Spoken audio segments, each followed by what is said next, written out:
Hi everyone! Welcome back to Arranging with Judy. You know, the last time we all met here, I made an arrangement in a little pot and I used an armature. And I had a few people say, hey, wait a minute, you didn't show us how to make that armature. And I didn't. So I thought maybe I would just do a total armature video and just give you some ideas of, you know, the last one we did, that was that little peony one. This was its armature.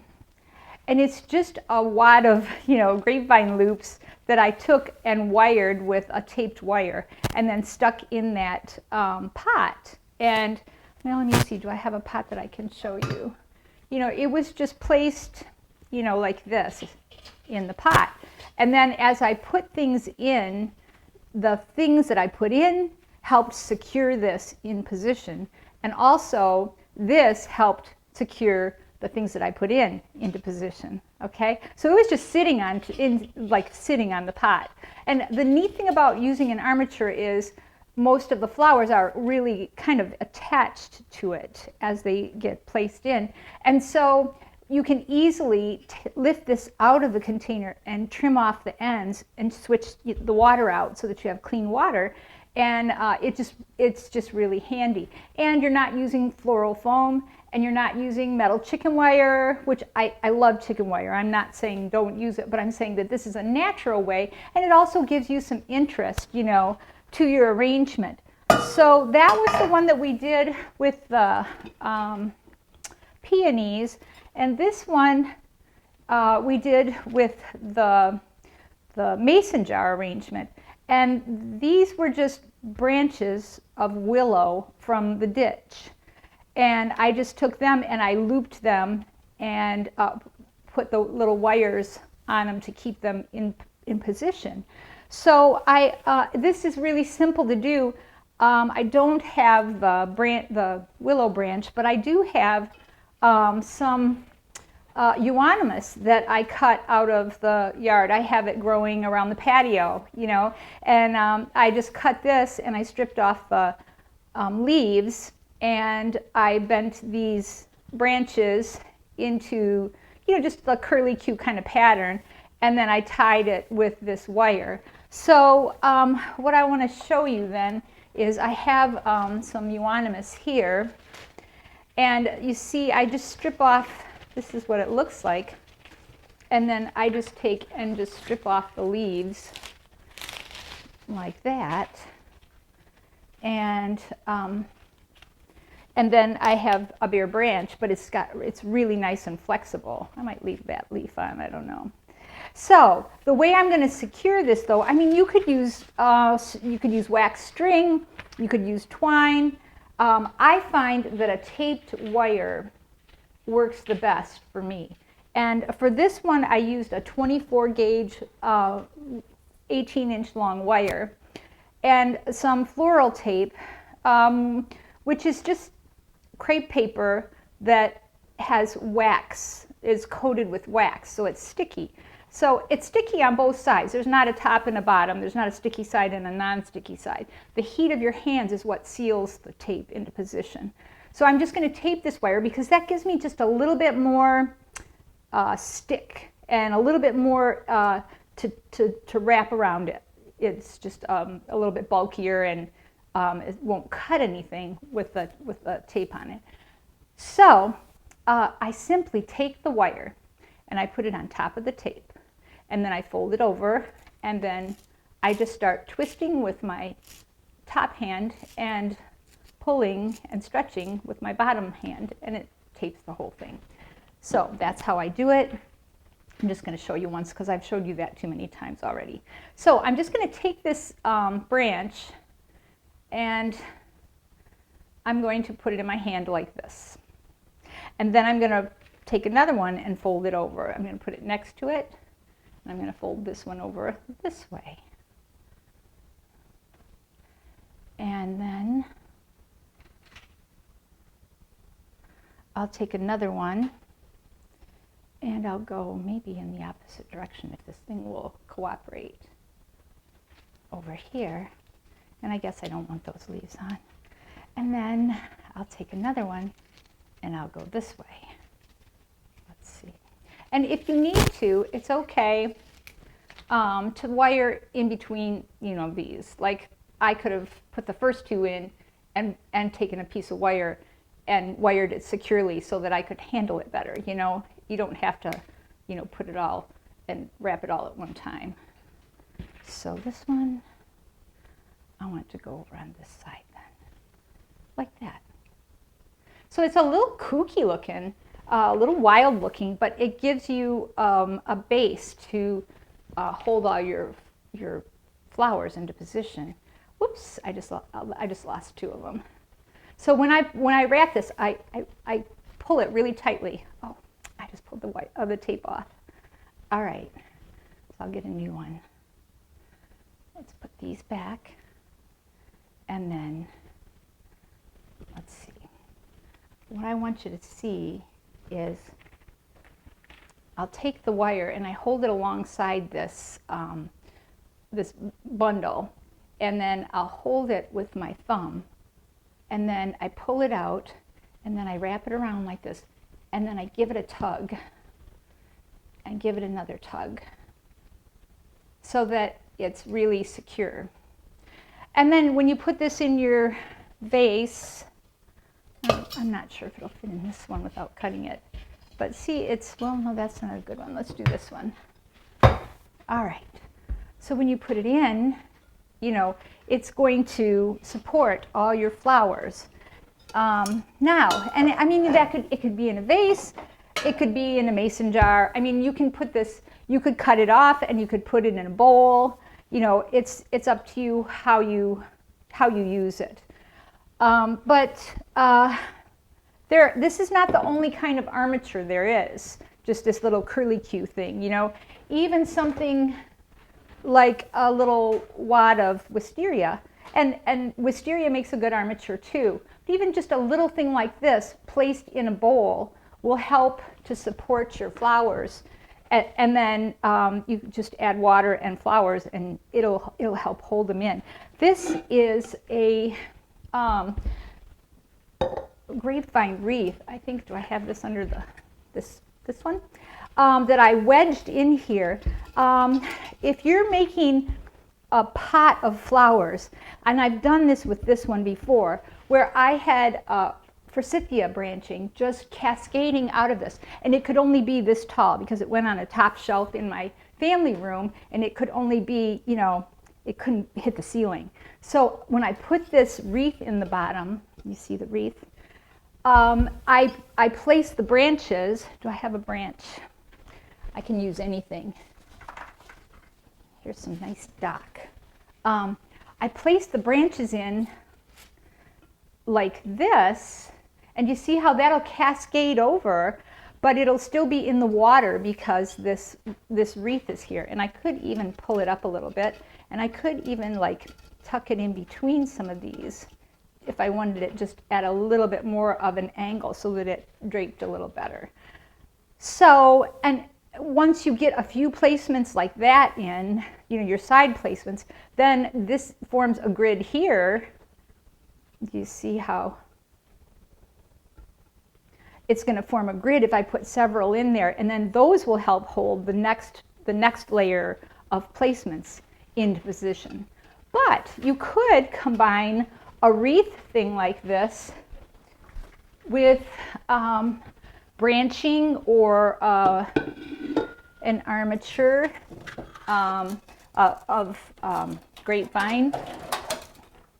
You know, something like this placed on top of your container with some branching going through. All right, come on. I should have cut the little barbs off of this. Would give you an interesting armature to place your flowers into also. Do you see what I'm saying? So it's not just like the curly-Q thing. You could also take, all right, just get out. Ah, we're wrestling here. You could also take 3 branches or more like this and secure them together right here where my hand is. You could take a wire. You could take some of these. I don't know if these show up on the camera, but these are the coolest little things. I got them from the dollar store, and they're actually ponytail holders. But if you put these on flowers, it holds them into place really nicely. And it doesn't show, so if you wanted to put this in a clear vase, you could. And you know what? I almost think I want to double it. This thing stretches pretty nicely. Let's see if I can do it without breaking it.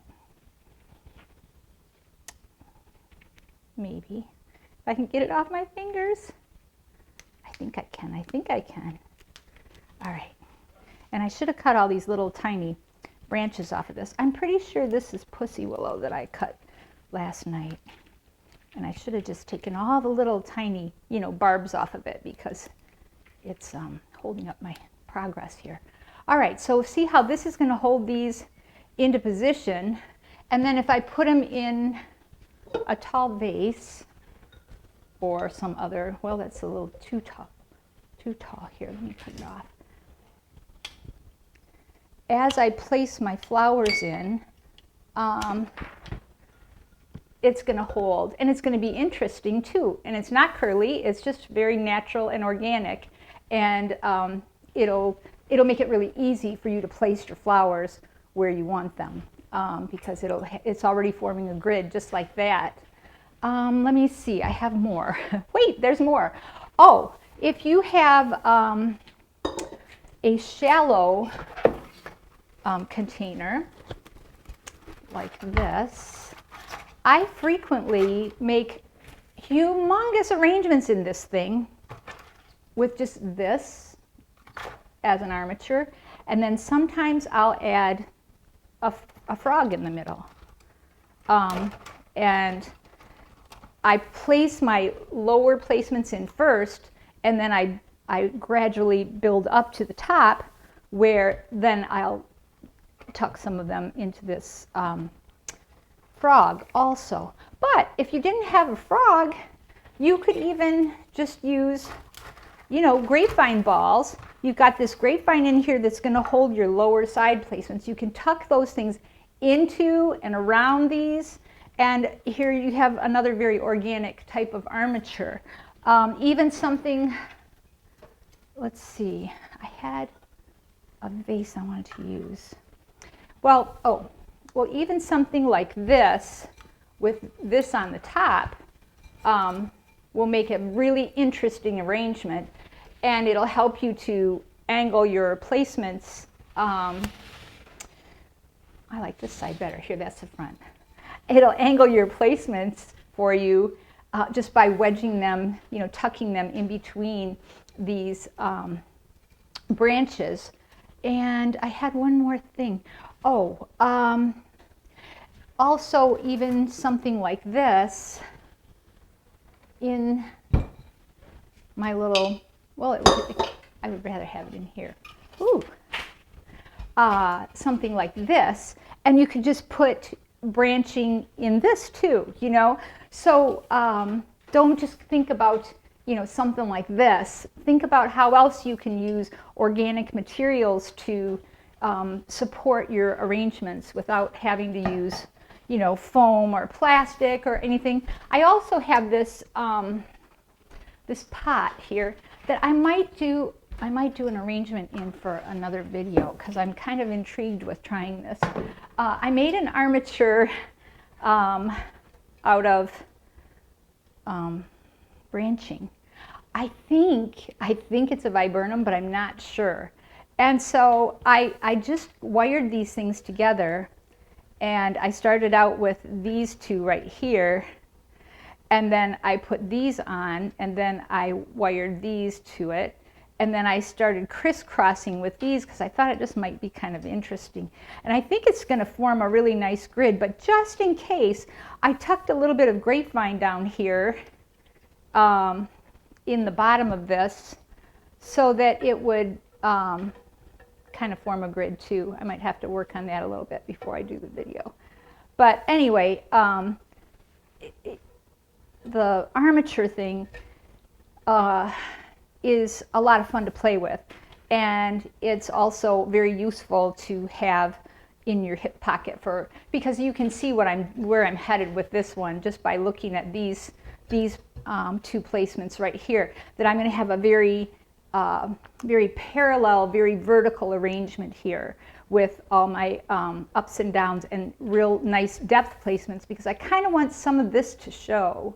So anyway, I think, was that every armature that I wanted to talk about? Oh, if you want to do the grapevine, you just do it the same way as I did the euonymus, and you can take a whole branch of it, a whole stem of it, and just whip it around, and then when you get what you want, you just put a wire in it. Okay. So also, one more thing, you could do an armature with just binding something like this together. This is a blue dune grass blossoms that I just absolutely adore. It's something I have growing in a pot. The stuff is vicious. It's a garden marauder. It will take over your whole yard. But I've had it in a pot for several years, and it's doing really nicely, just hanging in there. I think I have the pot sitting on a concrete block just to make sure that those roots don't go into the ground, because it will take over. But look at these blossoms. They're so cool. There's so much stuff that you can grow that you can just tuck here and there, and you can go out and you can just cut it whenever you want. I have some things back here that are, well, this dock that I showed you, this is a weed, and a lot of people cut it down and burn it or whatever, but this makes a really nice filler, and it has a nice texture. It has a lovely color. It changes colors throughout the season. As it gets more mature, it gets a pink tone to it, and then it turns brown in the fall, and it's just beautiful. So think about some of the things that you can grow and use for, like this stuff. I mean, I'm just looking at this and I'm thinking, I could make a very cool horizontal, armature for something. Also, let's see, I have some really great winter rye that my neighbor grew for the deer, and he said, now I promise you, he said I could have some because it got too tall for the deer, and so they won't eat it when it gets too tall. Apparently it's as tall as I am. It's so cool. But I mean, look at this stuff. You could just have a little pot of this, and you would be able to harvest it at this time of year and then plant something else in the pot. So even if you don't have a lot of space, and even if you don't have a guy that has 10 acres that he's trying to attract deer with, you could still grow stuff. And I think maybe in my next newsletter I'll have to start like writing down things that you might be interested in growing, or that I like to grow anyways. So anyway, at this point, I think I have stuffed your head as full as I possibly can with armatures and crazy growing things. And I just want to ask you, if you're liking these videos, if you're enjoying watching these, if you could like them, share them, if you could subscribe, it would be awesome. And thanks a lot for watching.